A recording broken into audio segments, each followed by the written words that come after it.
નમસ્કાર વિદ્યાર્થી મિત્રો, આજે આપણે ગુજરાતીમાં પાંચમું કાવ્ય નો અભ્યાસ કરીશું, જેનું નામ છે રામબાણ, જેનો સાહિત્ય પ્રકાર છે પદ અથવા ભજન અને જેના રચયિતા છે ધના ભગત. વિદ્યાર્થી મિત્રો,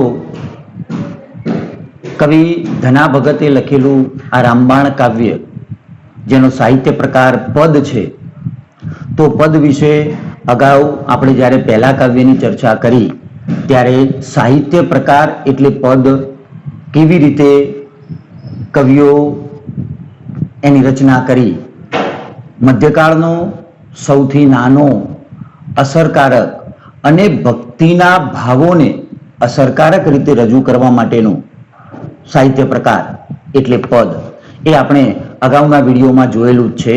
એટલે અહીં તમે એને પદ કહો કે ભજન કહો, કવિ ધના ભગતે બહુ જ અસરકારક રીતે ભક્તિના સાચા માધ્યમની અસરકારકતા આ રામબાણ કાવ્યમાં વ્યક્ત કરી છે.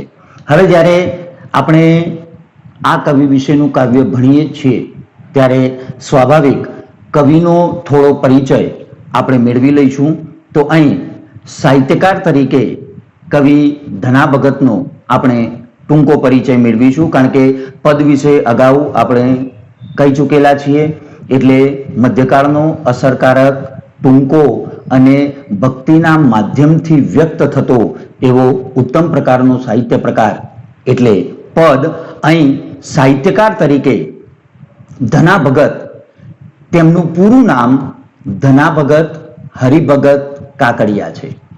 તેઓ નો જન્મ ઈસવીસન 1739માં થયેલો અને 1845માં એમણે પોતે સમાધિ લીધેલી.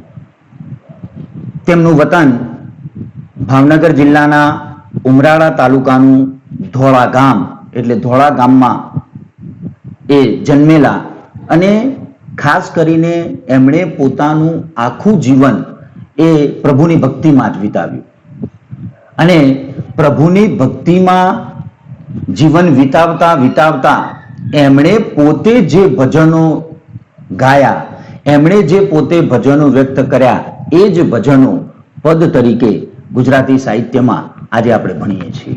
ટૂંકમાં ભક્તિ કરતા કરતા ભજનોની જે રચના એમણે કરી એ ભજનો આજે પદ તરીકે ઓળખાય છે.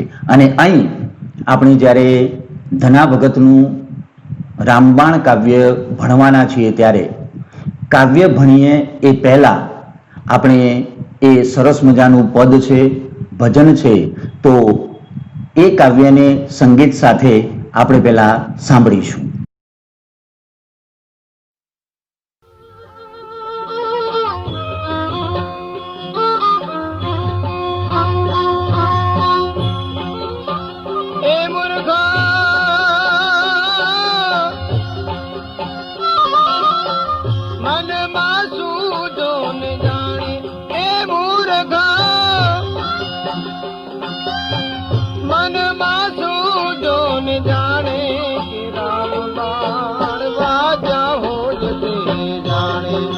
रामबाण वाग्या हो जते जाने, रामबाण वाग्या हो जते जाने.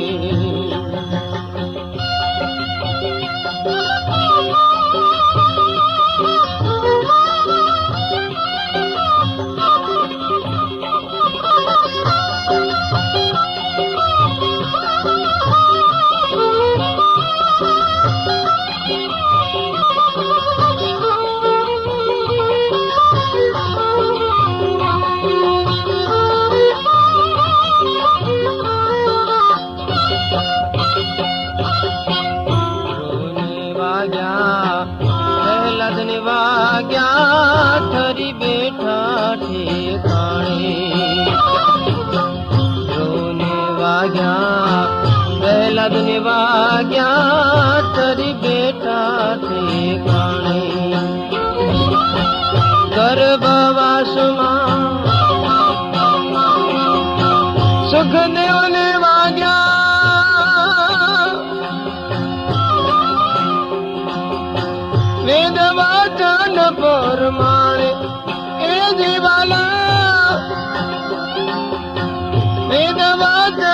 પરમાણે રામ બાણ વાગ્યા હોય તે જાણે રામ બાણ વાગ્યા હોય તે જાણે રામ બાણ વાગ્યા હોય તે જાણે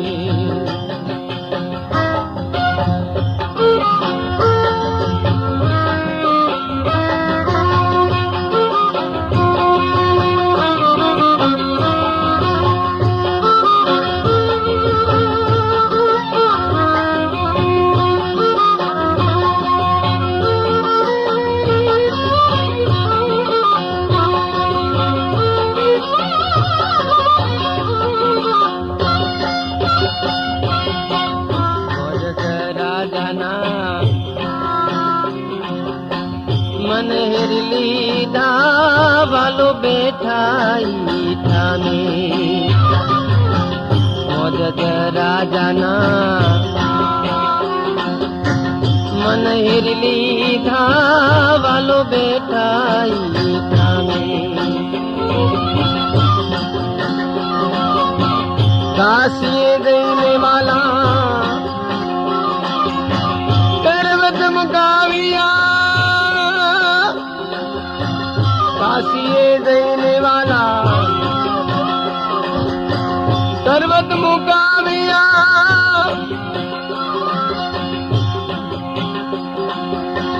पुत्र में जोन टाणे के राम बाण वाग्या होय ते जाने राम बाण वाग्या होय ते जाने राम बाण वाग्या होय ते जाने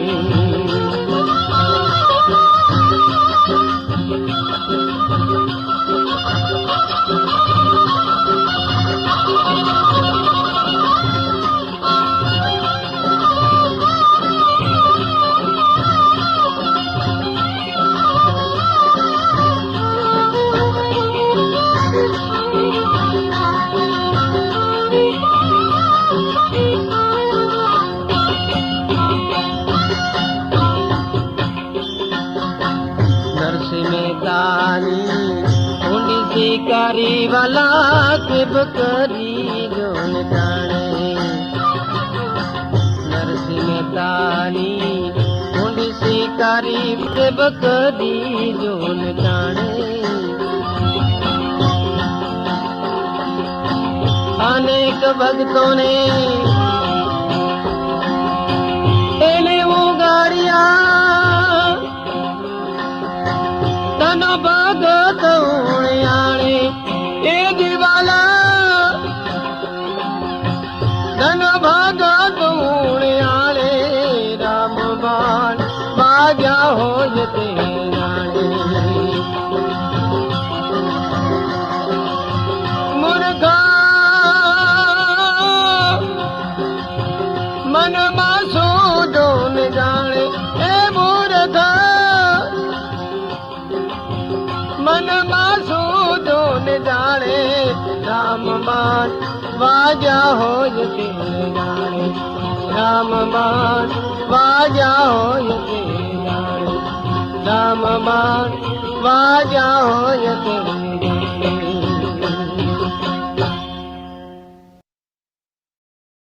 તો હવે બધા શાંતિથી કાવ્યને સાંભળો. રામબાણ કાવ્ય. હવે વિદ્યાર્થી મિત્રો, તમે આ કાવ્યનું અસરકારક ગાન સાંભળ્યા પછી ખરેખર રામબાણમાં કવિએ જે ભાવો વ્યક્ત કર્યા છે, રામબાણ આમ જો સીધો સાધો આપણે અર્થ કરીએ તો રામબાણ એટલે જેની કોઈ ચોક્કસ સીધે સીધી અસર થઈ જાય એ રામબાણ. પણ અહીં કવિએ ભક્તિના માધ્યમ દ્વારા રામબાણનું વર્ણન કર્યું છે. એટલે જે ભક્તિનું માધ્યમ છે એ રામબાણ એટલે પ્રભુની ભક્તિ રૂપી બાણ.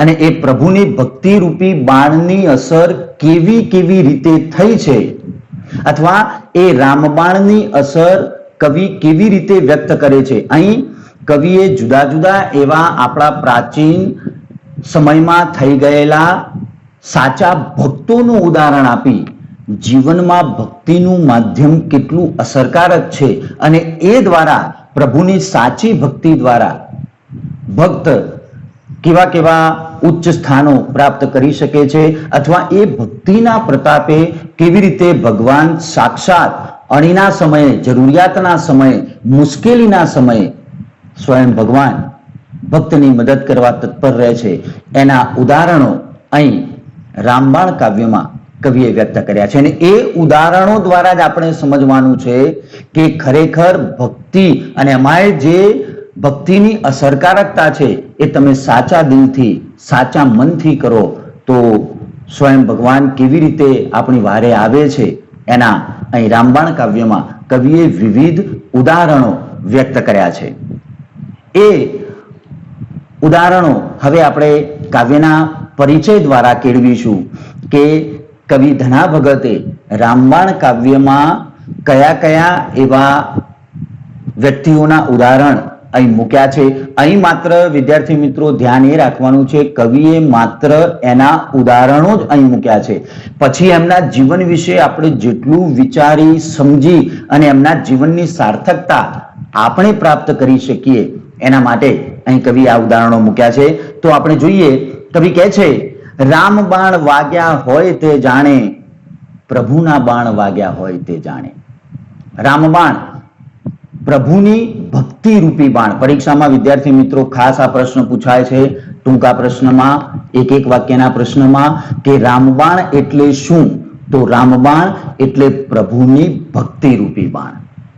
એટલે કે છે રામબાણ વાગ્યા હોય તે જાણે, પ્રભુની ભક્તિ રૂપી બાણ જેને વાગ્યું છે એને ખબર પડે. આમ તો કોઈ પણ પ્રકારનું બાણ વાગે તો સ્વાભાવિક ઈજા થાય, એનાથી દુઃખ કે દર્દ સહન કરવું પડે, પણ કવિ અહીં કહે છે કે પ્રભુની ભક્તિ રૂપી બાણ જ્યારે વાગે ત્યારે એનું કોઈ જ દર્દ હોતું નથી.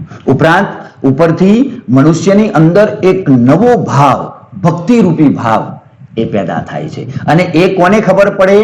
જેને પ્રભુ રૂપી ભક્તિનું બાણ વાગ્યું હોય એને જેની જાણ થાય. કે છે પ્રભુના બાણ વાગ્યા હોય તે જાણે, ઓલ્યા મૂર્ખ મનમાં શું આણે, રામબાણ વાગ્યા હોય તે જાણે.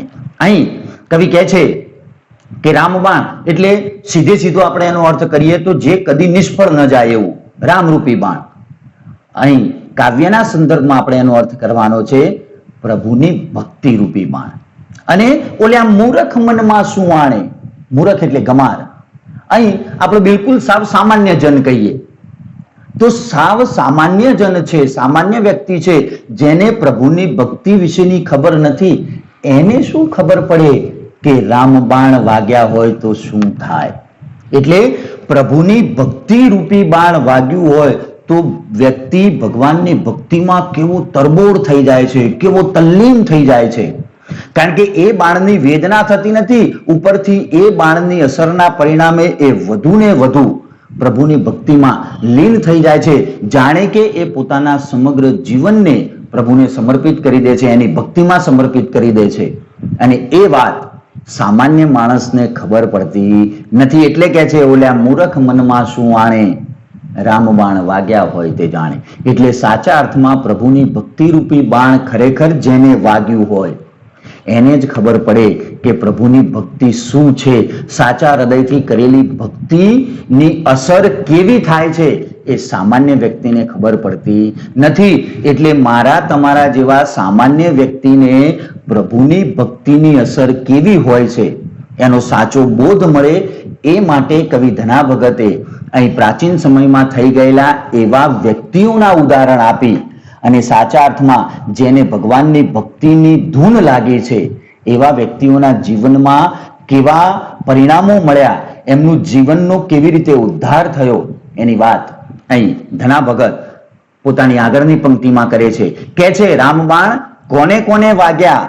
તો ધ્રુવને લાગ્યા, પ્રહલાદને લાગ્યા, તે ઠરીને બેઠા રે ઠેકાણે, ગર્ભવાસમાં સુખદેવજીને લાગ્યા, એ તો વેદ વચન પ્રમાણે. આ રામબાણ કોને કોને લાગ્યા? તો ધ્રુવને લાગ્યા.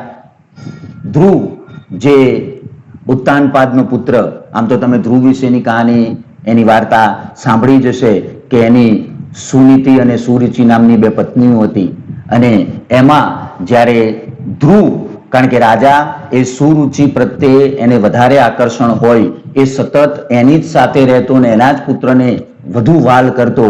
એકવાર ધ્રુવ રાજાના ખોળામાં જ્યારે બેસવા જાય છે ત્યારે આ સુરુચિ ધ્રુવને એવો ટોણો મારે છે કે જો તારે રાજાના ખોળામાં બેસવું હોય તો તારે આવતા જન્મે મારી કુખે અવતાર ધારણ કરવો પડે.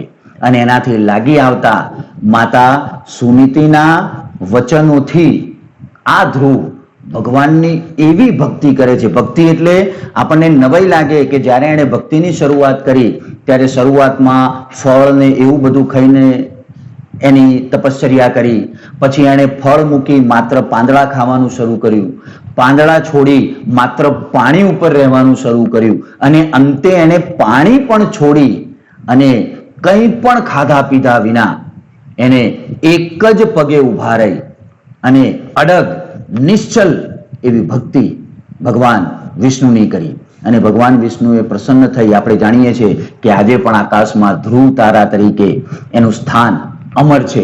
એટલે કે છે ધ્રુવને લાગ્યા, ધ્રુવે જેમ ભગવાનની સમર્પણ ભાવે ભક્તિ કરી અને જે અમરત્વ પ્રાપ્ત કર્યું, પ્રહલાદને લાગ્યા. તમે પ્રહલાદની વાત પણ સાંભળો છો કે કેવી રીતે ભગવાન વિષ્ણુએ નરસિંહ અવતાર લઈ અને એના પિતા રાક્ષસ રાજા હિરણ્યકશ્યપનો વધ કર્યો અને એ પ્રહલાદે જીવનમાં કેવા કેવા દુઃખો વેઠ્યા, પણ ભગવાનની સાચી ભક્તિના પરિણામે એણે ભગવાનને પ્રસન્ન કર્યા અને પોતાનું મનોવાંછિત ફળ એણે પ્રાપ્ત કર્યું. એટલે ધ્રુવના ઉદાહરણ ઉપરથી, પ્રહલાદના ઉદાહરણ ઉપરથી આપણે જાણી શકીએ. અને કહે છે તે ઠરીને બેઠા રે ઠેકાણે.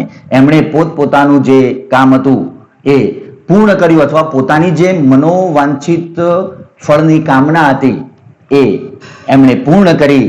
ગર્ભવાસમાં સુખદેવજીને લાગ્યા. આ સુખદેવજી એટલે મહર્ષિ વ્યાસના પુત્ર, એમણે ગર્ભાવસ્થા દરમિયાન જ ભગવાનની ભક્તિનું ઘેલું લાગેલું, એની લગ્ની લાગેલી અને એ સુખદેવજી બહુ મહાન જ્ઞાની થઈ શક્યા એ ભગવાનની ભક્તિના પરિણામે. કે છે એ તો વેદ વચન પ્રમાણે, એટલે આપણા વેદોમાં અને આપણા શાસ્ત્રોમાં એના વિશે કહેવાયેલું છે. કારણ કે વેદના ગ્રંથોમાં આ બધી વાતોનો સમાવેશ થયેલો છે. અહીં માત્ર ધના ભગતે આવા વ્યક્તિઓને ઉદાહરણ રૂપ આપણી સામે મૂક્યા છે જેથી આપણે ભક્તિની સાચી અનુભૂતિ આવા વ્યક્તિઓના કાર્યોના માધ્યમથી અનુભવી શકીએ અને આપણે પણ એવા જ સમર્પણ ભાવથી સાચી ભક્તિ કરી શકીએ. વિદ્યાર્થી મિત્રો, જ્યારે અગાઉ આપણે વિડીયો બનાવેલો એમાં પણ મેં કહ્યું હતું કે મધ્યકાળમાં પદ કે ભજનનો મુખ્ય હેતુ જ લોકોને ધર્મ તરફ વાળવાનો હતો અને આવા ઉદાહરણો થકી કવિઓ એવો પ્રયત્ન કરે છે કે સમાજમાં જે સામાન્ય જન છે એ પણ એમના ઉદાહરણો થકી બોધ મેળવી અને પોતાના જીવનને ભક્તિમય બનાવી શકે. આમ ધ્રુવને પણ રામના બાણ વાગ્યા, પ્રહલાદને વાગ્યા, સુખદેવજીને લાગ્યા અને એ સિવાય આગળ કવિ કહે છે કે મોર ધ્વજ રાજાના મન હરી લેવા, હરી આવ્યા એ ટાણે, કાશીએ જઈ કરવત મેલાવ્યા, પત્ની પુત્ર બેઉ તાણે. મોરધ્વજ રાજાના, અહીં મોરધ્વજ એટલે મયુરધ્વજ નામનો રાજા, એમણે જ્યારે ભગવાન બ્રાહ્મણ વેશે એમના ત્યાં ભિક્ષા માંગવા આવ્યા અને ભિક્ષામાં એમણે એમનું દક્ષિણાંગ, એમનું એક અંગ જ્યારે માંગ્યું ત્યારે તમે વિચાર કરો કે ભક્તિ રસથી તરબોળ એવા આ રાજા એક ક્ષણનો પણ વિલંબ કર્યા સિવાય પોતાના મસ્તક ઉપર કરવત લઈ અને એ પ્રભુને પોતાનું મસ્તક, પોતાનું શરીર એ અર્પણ કરવા તૈયાર થઈ જાય છે. મોરધ્વજ રાજાના મન હરી લેવા, એટલે મયુરધ્વજ રાજા ખરેખર આવો સાચો ભક્ત છે એની પરીક્ષા કરવા માટે જ્યારે સ્વયં ભગવાન આવ્યા, હરિ આવ્યા એ ટાણે, હરિ જ્યારે ભગવાન સ્વયં બ્રાહ્મણ વેશે એમના ત્યાં આવ્યા તો કાશીએ જઈને કરવત મેલાવ્યા. એમણે કાશીમાં જઈ અને પોતાની ગરદન ઉપર કરવત મૂકી પત્ની પુત્ર બેઉ તાણે, અને પત્ની અને પુત્ર બેઉ એને ખેંચી રહ્યા છે. તમે વિચાર કરો કે આવો સમર્પણ ભાવ, પોતાના શરીરને ત્યાં ને ત્યાં જ ભગવાનને સમર્પિત કરી દેવાની જે ઉમદા ભાવના મયુરધ્વજ રાજામાં હતી. અહીં કવિ એવું કહેવા માંગે છે કે આપણે પણ એવી ઉમદા ભાવના કેળવી અને સાચા અર્થમાં જો ભગવાનની ભક્તિ કરીએ તો જ એ જીવનની આપણે સાર્થકતા પ્રાપ્ત કરી શકીએ. અહીં આગળ કવિ બીજું પણ ઉદાહરણ આપતા કહે છે, મીરાબાઈ ઉપર ક્રોધ કરી રાણાજી ખડગ લઈ તાણે, ઝેરના પ્યાલા ગિરધર લાલે અમૃત કર્યા એ વેટાણે. મીરાબાઈના જીવન વિશે પણ જાણીએ છીએ. મીરાબાઈ જે ભગવાન કૃષ્ણની પતિ સ્વરૂપે ભક્તિ કરતી હતી અને ભક્તિની એટલી અસરકારકતા કે એ મહેલમાં રહેતી હોવા છતાંય સાધુ વેશે જ એણે પોતાનું જીવન વિતાવ્યું અને એ સાધુ વેશ ધારણ કરી પોતાના મહેલમાં જુદા જુદા પ્રકારના સાધુ સંતોને એ આમંત્રણ આપતી, ભજનો ગાતી અને આ ભજનો એ મેવાડના રાણા વિક્રમાદિત્ય જે મીરાબાઈના દિયર થાય એને ગમતું નહોતું. એટલે કે છે કે મીરાબાઈ ઉપર ક્રોધ કરીને રાણાજી ખડગ લઈ તાણે, પોતાના ત્યાં આવા જુદા જુદા ઋષિ મુનિઓ કે આવા ભજનીકો એ અવારનવાર આવે, એ રાણા વિક્રમાદિત્યને ગમતું નહીં અને એટલે એ મીરાબાઈ ઉપર ક્રોધ વ્યક્ત કરવા ખડગ લઈ તલવાર તાણી એની સામું થઈ જતો અને મીરાબાઈને મારવાનો પણ પ્રયત્ન